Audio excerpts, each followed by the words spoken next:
After the conclusion of the 2022 NFL regular season this past weekend, a slew of head and assistant coaches have been fired as teams that missed the playoffs look for better candidates to lead their teams. The Houston Texans are one such team, as they fired head coach Lovie Smith after their season was finished.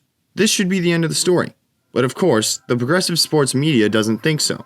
For MRC-TV, I'm John Simmons and welcome to the woke world of sports. After finishing with the worst record in the AFC at 3-13-1, the organization fired head coach Lovie Smith after just 1 year.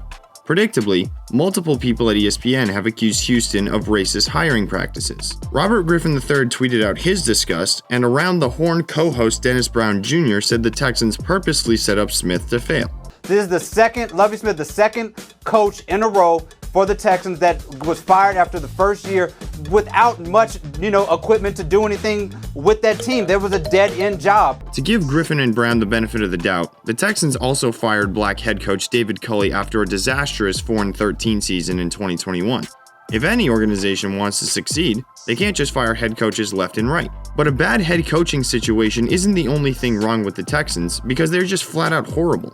They have a combined 7-27-1 record in the past 2 years and have a roster completely lacking in talent. When he accepted the position last offseason after being elevated from defensive coordinator, Smith must have known he was going into a dead-end job. But honestly, he should be thankful he got the job in the first place because it's fairly evident he's not that good of a head coach. Smith's prior coaching experience at both the professional and college level before taking the Houston job was unimpressive. He was 89-87 in 11 prior seasons as head coach in the NFL with only 3 playoff wins, and in his 4+ seasons as head coach for the University of Illinois, he amassed a paltry 17-39 overall record and a 10-33 Big Ten record. Also, a big reason Smith got the job was because during last offseason, the Texans considered hiring Josh McCown, a former NFL quarterback who was coaching a high school team. When the media found out, they essentially bullied the Texans into thinking that hiring Josh McCown would be racist because he's white. To be fair, hiring an inexperienced high school coach would have likely been a bad decision as well.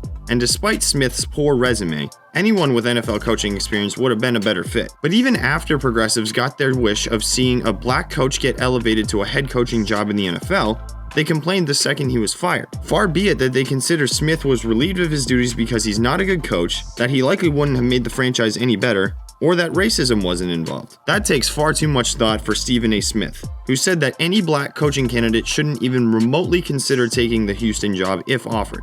And as far as I'm concerned, if you're an African American and you aspire to be a head coach in the National Football League, there's 31 teams you should hope for.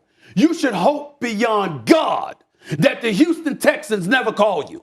Not as long as that man is in there, because it's an embarrassment and something needs to be said about it. Smith's comments are ironic because just recently he said that ESPN was becoming too politically involved. So not only is he continuing to feed the problem he says exists within his company, but he's now begging black coaches to limit the opportunities that they can have at leading NFL teams. Texans general manager Nick Caserio said that the search for the next long-term head coach for Houston will not be determined by skin color, but the expertise and credentials of the person. In the end, it's not about race, it's about finding quality coaches. All I can do is be honest and forthright, which I've done from the day that I took this job. And I'm going to continue to do that and try to find the coach that makes the most sense for this organization. That's how it should be. Preferred treatment for jobs in the name of diversity, or hiring and firing people because of their skin color in order to fight racism, makes absolutely no sense. Let the most qualified candidate win.